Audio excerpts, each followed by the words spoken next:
Hi నమస్తే welcome to Myra media. నేను మీ కేవీఆర్. ఆంధ్రప్రదేశ్ ప్రభుత్వం కొలువైన తర్వాత కూటమి సర్కారు ఎవరికి తాబేదారుగా పనిచేస్తుందో చూస్తూనే ఉన్నాం కదా.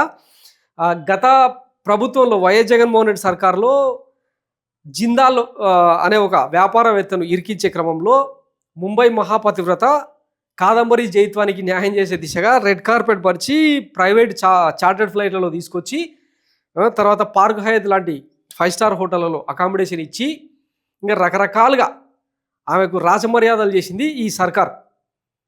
సో ఇప్పుడు తీరా ఏమైందంటే ఆ మొత్తం ఎంటైర్ కేసులో కీలక సూత్రధారి పాత్రధారి అని చెప్పి మన పచ్చపత్రికలు ఏవైతే రాసి స్టూడియోలో కూర్చొని జడ్జిమెంట్లు ఇచ్చినాయో ఆ కుక్కల విద్యాసాగర్కు ఈరోజు హైకోర్టు బెయిల్ ఇచ్చింది. జత్వాని కేసులో విద్యాసాగర్కు బెయిల్ ఇవ్వద్దన్న సిఐడి జత్వాని వాదనను తోసిపుచ్చిన హైకోర్టు.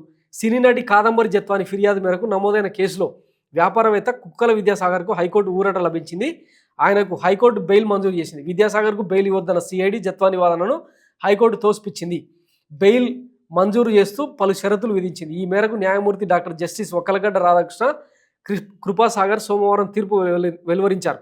తనపై తన కుటుంబ సభ్యులపై తప్పుడు కేసు పెట్టి అరెస్ట్ చేయించడమే కాకుండా తన ఆధార్ కార్డులు ఇతర డాక్యుమెంట్లను ఫోర్జరీ చేశారంటూ విద్యాసాగర్పై జత్వాని ఈ ఏడాది సెప్టెంబర్లో ఫిర్యాదు చేశారు.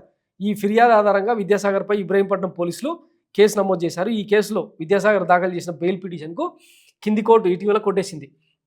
ఈ నేపథ్యంలో ఆయన బెయిల్ కోసం హైకోర్టును ఆశ్రయించారు. దీనిపై ఇటీవల వాదనలు విన్న హైకోర్టు తీర్పును రిజర్వ్ చేసిన సంగతి తెలిసిందే. సోమవారం జస్టిస్ కృపాసాగర్ తీర్పును వెలువరించారు.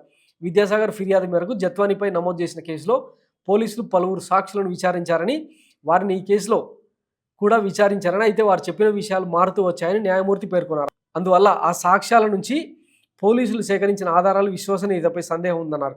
విద్యాసాగర్ అటు పోలీస్ కస్టడీ ఇటు జ్యుడిషియల్ కస్టడీలో ఉన్నారని, అందువల్ల ఇక ఆయన నిర్బంధం ఎంతమాత్రం అవసరం లేదని తీర్పులో పేర్కొన్నారు. సో ఏ కేసులో కూడా ప్రాపర్ ఎవిడెన్సెస్ని కానీ ప్రాపర్ ఛార్జ్షీట్ని కానీ బైండ్ ఓవర్ చేయలేకపోతుంది ఈ పోలీస్ యంత్రాంగం. ఎందుకంటే ఆ కేసులలో ఉండే డొల్లతనం అదనమాట. ఎందుకంటే వీటికి ఏటికి కూడా సాక్ష్యాలు ఆధారాలు ఉండవు. ఎంతసేపున వాట్సాప్లో జరిగిన డిస్కషన్లు, ఈ తర్వాత మన పచ్చపత్రికల్లో వచ్చిన రాతలు తప్పిస్తే ఇంక అంతకు మించి చూపించడానికి ఏముండదు. తర్వాత కొంతమంది సోషల్ మీడియా యాక్టివిస్టుల పేరుతో వైసీపీ వాళ్ళను అరెస్ట్ చేశారు కదా. 3rd డిగ్రీ ప్రయోగించి బొక్కలో వేసి బాగా కొట్టిన తర్వాత వాళ్ళు ఇచ్చే వాంగ్మూలం ఎట్లాగూ కోర్టులు నమ్మవు.